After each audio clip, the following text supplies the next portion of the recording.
22 étudiants en Master 2 d'environnement minier de l'université Jean Lourignon-Guédé de Daloa visitent une mine semi-artisanale dans la localité de Yamoussoukro. Ces étudiants y sont pour une visite d'immersion. Les différentes techniques de réhabilitation des parcelles exploitées par des étangs piscicoles et de reboisement des sites sont expliquées aux étudiants. Une sortie qui a permis aux étudiants de joindre la formation théorique à la formation pratique. Lors de cette activité pratiquée de façon formelle ici, on a pu remarquer que sur le site, il a procédé par deux manières. Dans un premier temps, les sites où il ne peut pas remblayer les fosses, il procède par des étangs piscicoles. Il a profité donc par le reboisement avec différentes essences comme les gémélinas qu'on a trouvés sur le site. Pour une formation complète des étudiants, l'université Jean Lourignon-Guédé a signé une convention avec cette société minière. Nous formons des étudiants au niveau de l'environnement minier. Il faudrait que ces étudiants-là, après la formation théorique, viennent s'imprégner de la réalité du terrain.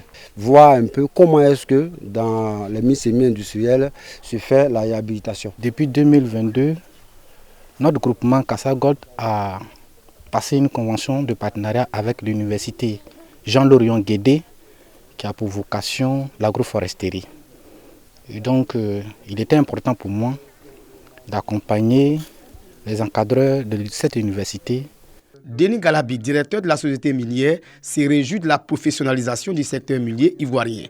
Une professionnalisation qui permettra de lutter contre le paillage illégal. Le nouveau code minier ivoirien a facilité l'obtention des permis d'exploitation et augmenté la production nationale de l'or brut en Côte d'Ivoire. L'Afrique, le continent le plus affecté par les accidents de la route, avec 1,19 million de décès par an, selon l'Organisation mondiale de la santé. En Côte d'Ivoire, on dénombre 21 décès sur 100 000 personnes, toujours selon ce même rapport. De 1400 personnes tuées en 2022 à 1051 personnes en 2023, la Côte d'Ivoire, à travers la campagne mondiale des Nations Unies pour la sécurité routière dans la zone Afrique, veut réduire ce taux de mortalité. Bouaké, ville hôte du lancement de ce rendez-vous mondial de la sécurité routière. Elles seront sensibilisées à ce sujet, autorités nationales, locales, partenaires de la zone Afrique, population.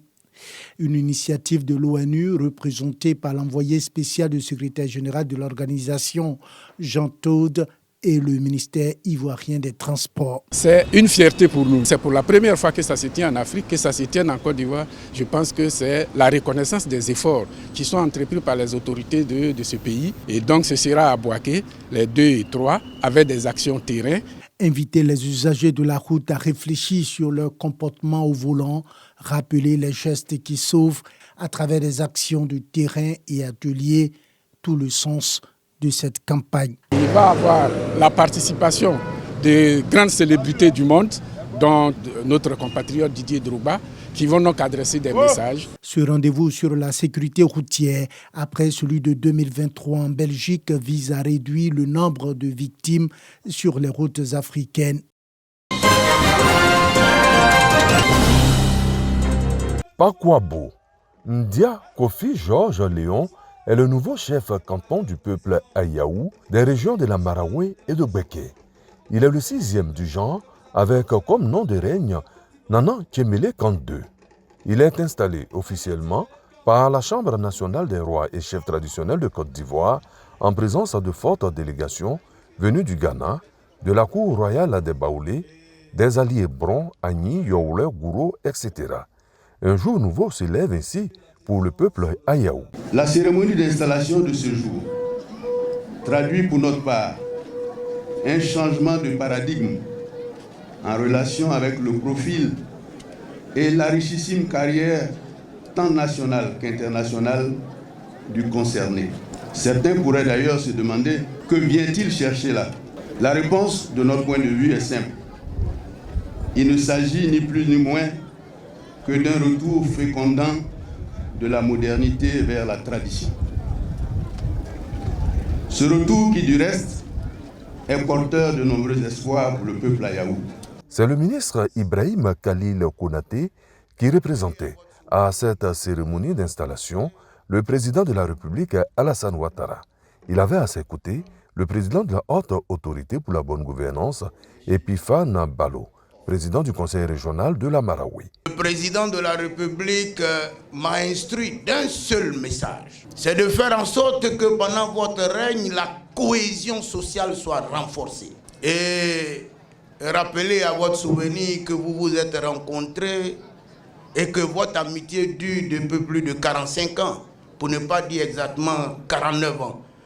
Les éléphants de Côte d'Ivoire nous ont donné la leçon et nous devons emboîter le pas pour construire cette Côte d'Ivoire nouvelle qui gagne. Qui gagne. Qui gagne. Nana Tchémélé Kandé est père de 7 enfants. Il a reçu du président de la République, Alassane Ouattara, une enveloppe de 10 millions de francs CFA.